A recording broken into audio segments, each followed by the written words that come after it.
नमस्कार प्यारे बच्चों। आज हम कक्षा 9 की जो हमारी हिंदी की पाठ्य पुस्तक है गंगा, उसका पाठ 2 हमने शुरू किया था, उसको हमने समझा था। तो आज हम उसको आगे पढ़ते हैं, जो कि है हमारा पाठ का नाम क्या लिखूं। तो पहले लेखक ने बताया कि आदर्श निबंध कैसे लिखा जाता है, ठीक है। वो बात कह रहे थे विद्वानों की कि उन्होंने निबंध लिखने के लिए क्या क्या कहा है। तो आइए देखते हैं अब आगे वो कैसे बताते हैं।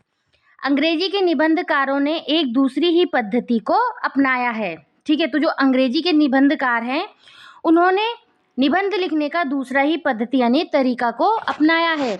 उनके निबंध इन आचार्यों की कसौटी भले ही खरे सिद्ध ना हो, ठीक है, पर अंग्रेजी साहित्य में उनका मान अवश्य है। तो उस पद्धति के जन्मदाता मार्टेन समझे जाते हैं। जन्मदाता मतलब उत्पन्न करने वाले। तो जो ये पद्धति है, दूसरी पद्धति जो बताई गई है, उसमें क्या है, इसका जो जन्मदाता है वो मार्टेन को माना जाता है। उन्होंने स्वयं जो कुछ देखा, सुना और अनुभव किया, उसी को अपने निबंधों में लिपिबद्ध कर दिया। लिपिबद्ध का मतलब होता है लिखकर सुरक्षित किया, ठीक है। तो वो क्या कहते हैं, उस पद्धति के जन्मदाता हुए मार्टेन। लेखक कह रहे हैं कि अंग्रेजी लेखक अपने जीवन में जो देखते थे, सुनते थे, महसूस करते थे, अनुभव मतलब जो उन्होंने महसूस किया उसी को वो निबंध में लिख देते थे, ठीक है। तो यहाँ पे वो क्या कह रहे हैं, वे कल्पना की बातें कम और अपने अनुभव अधिक लिखते थे। यानी कि अपने अनुभव ही तो है, जो उन्होंने देखा, सुना और जो उन्होंने महसूस किया उसको वो लिखते थे। ऐसे नहीं कि कल्पना में, जो अनुभव किया। ऐसे निबंधों की सबसे बड़ी विशेषता यह है कि वे मन की स्वच्छंद रचनाएं हैं। तो वो क्या है, इन निबंधों में लेखक के मन की सच्ची भावनाएं दिखाई देती हैं। इनकी जो सबसे बड़ी विशेषता है वो क्या है, लेखक के मन की सच्ची भावनाएं दिखाई जाती हैं। इसमें बनावट या दिखावा नहीं होता। लेखक जैसा महसूस करता है वैसा ही वो लिखता है। उनमें न कवि की उदात्त कल्पना रहती, न आख्यायिका लेखक की सूक्ष्म दृष्टि और न विज्ञों की गंभीर तर्कपूर्ण विवेचना। तो वो क्या कहते हैं,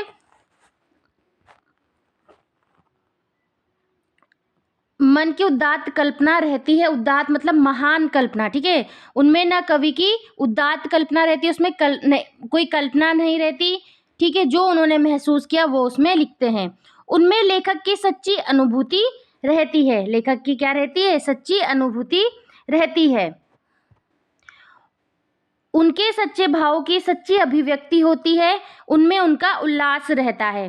तो क्या रहता है, उनके मन के भाव की सच्ची अभिव्यक्ति, जो अभिव्यक्त करते हैं, जो उनके मन में भाव होते हैं, उन अपने सच्चे भाव को वो लिखते हैं, जिसमें उनको खुशी मिलती है, उल्लास रहता है। ये निबंध तो उस मानसिक स्थिति में लिखे जाते हैं जिसमें न ज्ञान की गरिमा रहती, न कल्पना की महिमा, जिसमें जीवन का गौरव भूलकर हम अपने में लीन हो जाते हैं, जिसमें न संसार को अपनी ही दृष्टि से देखते हैं और अपने ही भाव से ग्रहण करते हैं।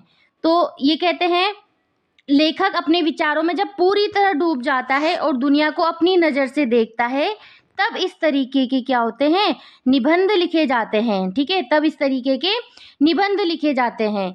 उस समय वह केवल अपने मन की बात सोचता है और वही वो लिख देता है। तब इसी पद्धति का अनुसरण कर मैं भी क्यों ना निबंध लिखूं, पर मुझे तो 2 निबंध लिखने होंगे।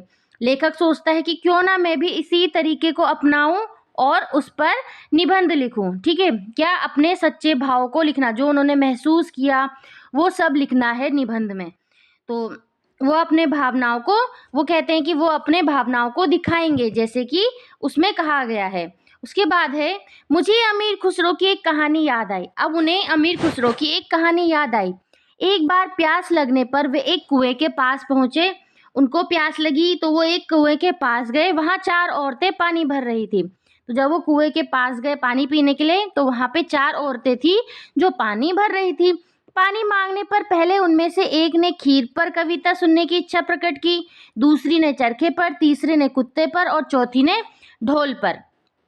तो क्या था, जब वहां पे 4 औरतें थी तो चारों औरतों ने क्या करा, अलग अलग विषयों पर कविता सुनाने को कहा। एक ने खीर पर, एक ने चरखे पर, एक ने कुत्ते पर और एक ने ढोल पर। अमीर खुसरो प्रतिभावान थे, ठीक है, क्या थे? प्रतिभावान, यानी कि बहुत ज्यादा गुणी थे वे। उन्होंने एक ही पद में चारों की इच्छाओं की पूर्ति कर दी। उन्होंने क्या करा? एक ही कविता बनाई और उसी में ही चारों की इच्छा, चारों के ही अनुसार उन्होंने कविता सुना दी। तो उनकी जो कविता थी, खीर पकाई जतन से, चरखा दिया चला, आया कुत्ता खा गया, तू बैठी ढोल बजा। अब यहाँ पे देखो, खीर शब्द भी आया, चरखा भी आ गया, कुत्ता भी आ गया और ढोल भी आ गया। तो उन्होंने क्या किया? एक ही कविता में चारों शब्दों का प्रयोग किया और उनको सुना दिया। मुझ में खुसरो की प्रतिभा नहीं, पर उनकी इस पद्धति को स्वीकार करने से मेरी कठिनाई आधी रह जाती है। अब वो कहते हैं कि मैं खुसरो जैसा प्रतिभावान तो नहीं हूँ, ठीक है, खुसरो जैसी प्रतिभा तो नहीं है, लेकिन वह भी अपने दोनों विषयों को एक साथ जोड़ने की कोशिश करेंगे। जैसे उन्होंने 4 विषयों को जोड़कर एक कविता बना दी, तो वो भी वो भी कह रहे हैं कि अब मेरी कठिनाई कम हो जाएगी, मैं भी क्या करूँगा? दोनों विषयों का समावेश कर दूंगा, उनको जोड़ूंगा। पहला है, दूर के ढोल सुहावने होते हैं क्योंकि उनकी कर्कशता दूर तक नहीं पहुंचती। कर्कशता मतलब कठोर आवाज, ठीक है।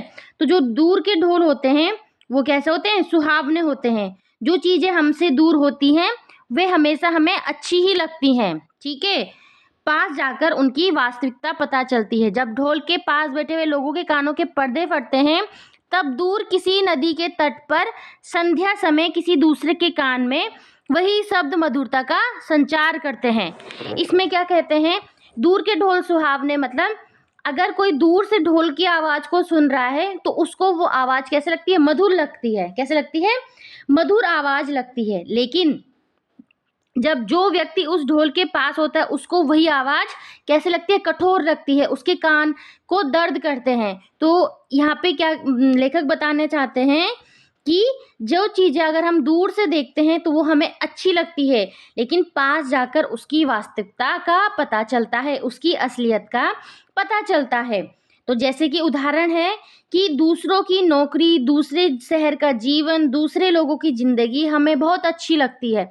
हम करते हैं ना कि हम आपस में भी कंपेयर करने लग जाते हैं बच्चे, अरे इसका तो कितना अच्छा है, इसके तो पेरेंट्स कितने अच्छे हैं, इसके दादा दादी कितने अच्छे हैं, इसका घर कितना अच्छा है। लेकिन अब उनकी भी अपनी क्या होती हैं? समस्याएं होती हैं। ढोल के वही शब्दों को सुनकर वह अपने हृदय में किसी के विवाह उत्सव का क्या कर देता है? चित्रण कर देता है, ठीक है। कोलाहल से पूर्ण घर के एक कोने में बैठी हुई किसी लज्जाशील नववधु की कल्पना वह अपने मन में कर लेता है, ठीक। ढोल के जो ये आवाज है, किसी के तो कानों में वो चुभ रही है, किसी को बहुत मधुर लग रही है, और वही आवाज किसी के हृदय में विवाह उत्सव का चित्र अंकित कर देती है, पिक्चर बना देती है।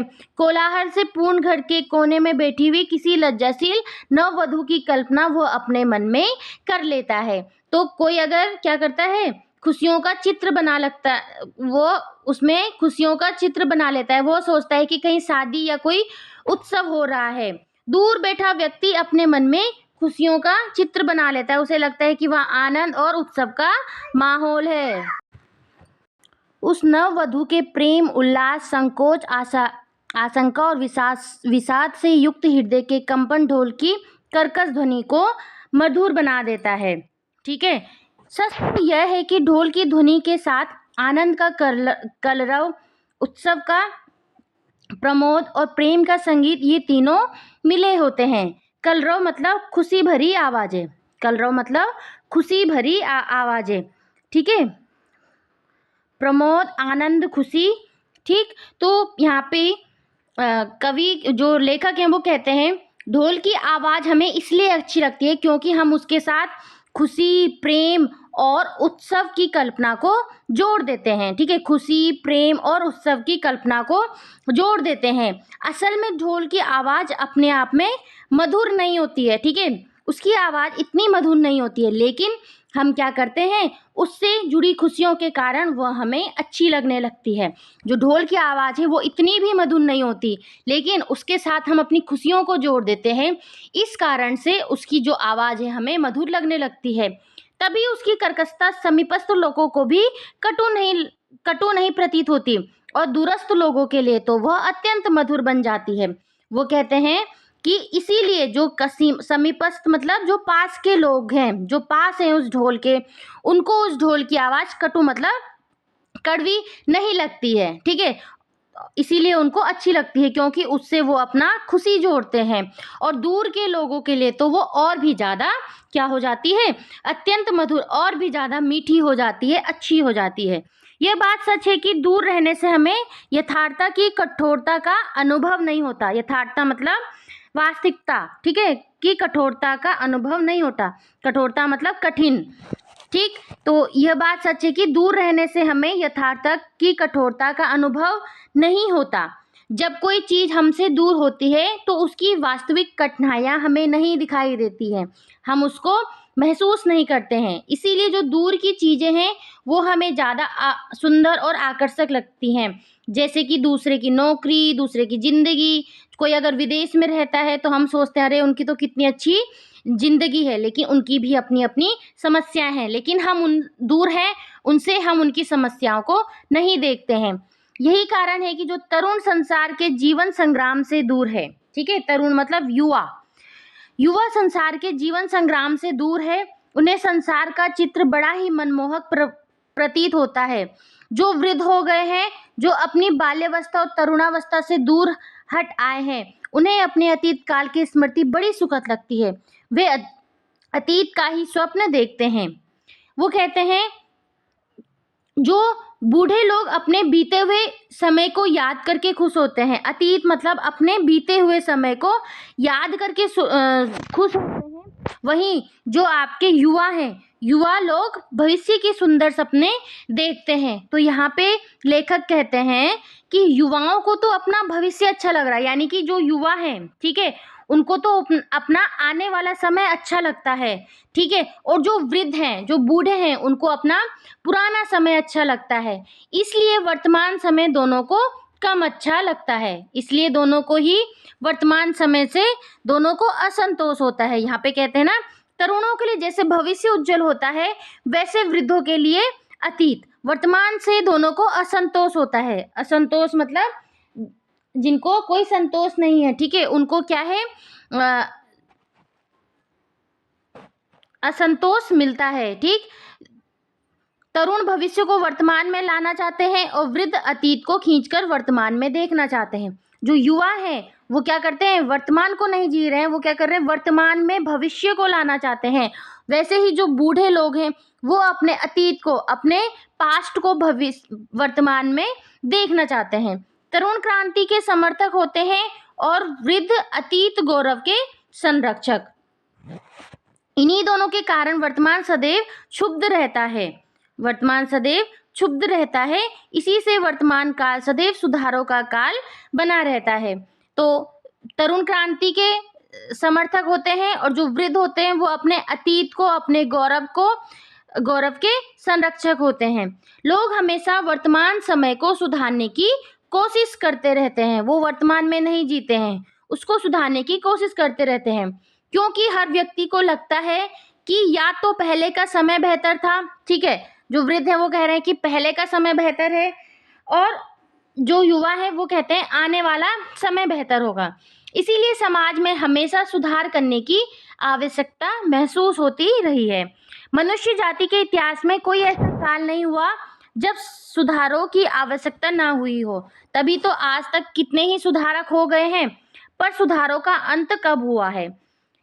अब यहाँ पे जो लेखक है कहते हैं इतिहास में ऐसा कोई समय नहीं जब सुधारकों की आवश्यकता नहीं पड़ी। जो सुधारक होते हैं, जो समाज सुधारक होते हैं, ऐसा कोई समय नहीं आया जब उनकी आवश्यकता ना पड़ी हो। यहाँ पे उन्होंने कई महान सुधारकों का उदाहरण दिया है।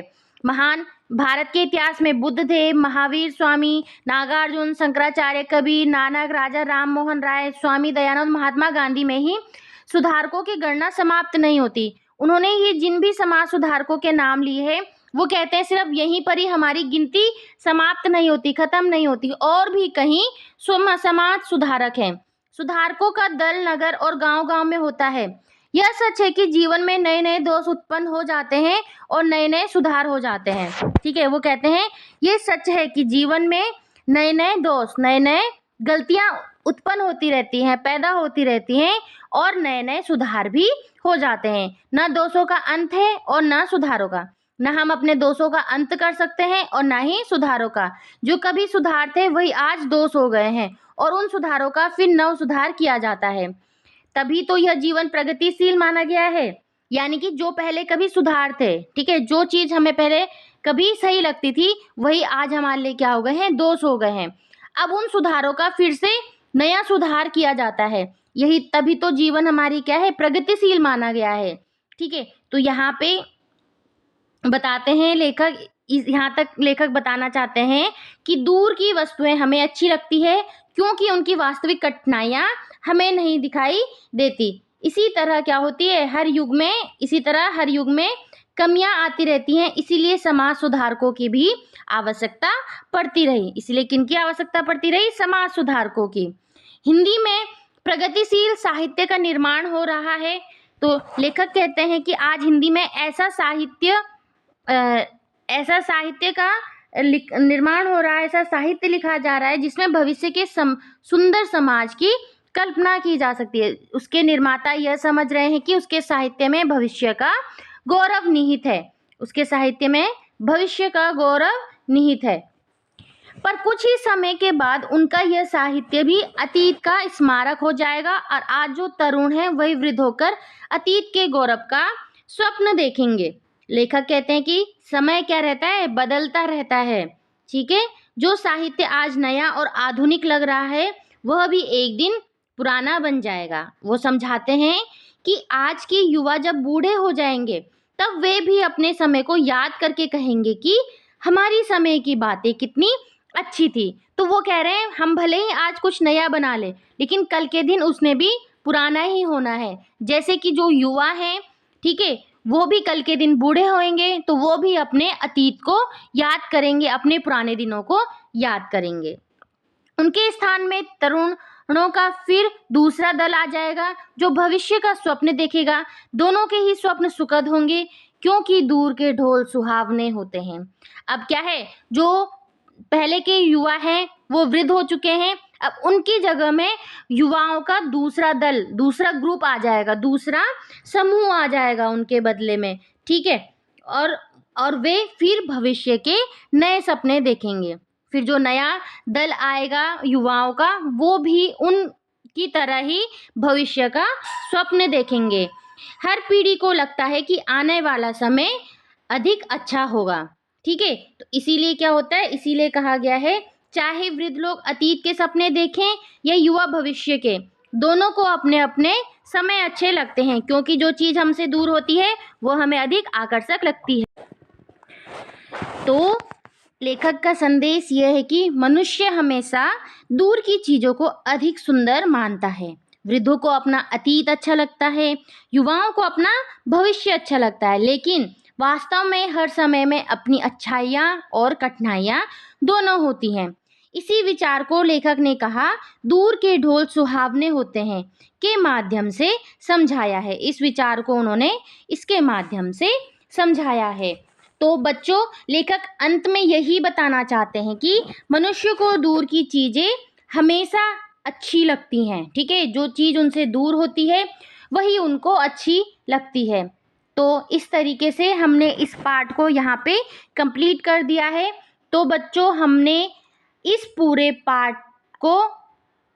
पार्ट जो है हमारा क्या लिखूं का अध्ययन करा, इसको पढ़ा। इस पाठ में लेखक ने बहुत ही अच्छे तरीके से यह बताया है कि मनुष्य को अक्सर ज़्यादातर दूर की चीज़ें अधिक अच्छी लगती हैं, आकर्षक लगती है। युवा भविष्य के सुंदर सपने देखते हैं, जबकि वृद्ध जो बूढ़े होते हैं वो अपने अतीत को, अपने पुराने दिनों को याद करके सुख का अनुभव करते हैं। इसी विचार को लेखक ने दूर के ढोल सुहावने होते हैं कहावत के माध्यम से स्पष्ट किया है। तो इस पाठ से हमें यह शिक्षा मिलती है, हमें केवल अतीत या भविष्य के सपनों में नहीं खोए रहना चाहिए, बल्कि वर्तमान को समझकर उसे बेहतर बनाने का प्रयास करना चाहिए, कोशिश करते रहना चाहिए। इस समय की भी अपनी अच्छाइयाँ हैं और चुनौतियाँ दोनों होती हैं। इसी संदेश के साथ में यह पाठ यहाँ पे क्या होता है, समाप्त होता है। अगर आपको यह व्याख्या पसंद आई हो तो वीडियो को लाइक करें, चैनल को सब्सक्राइब करें और अपने दोस्तों के साथ भी शेयर करें। तब तक के लिए धन्यवाद।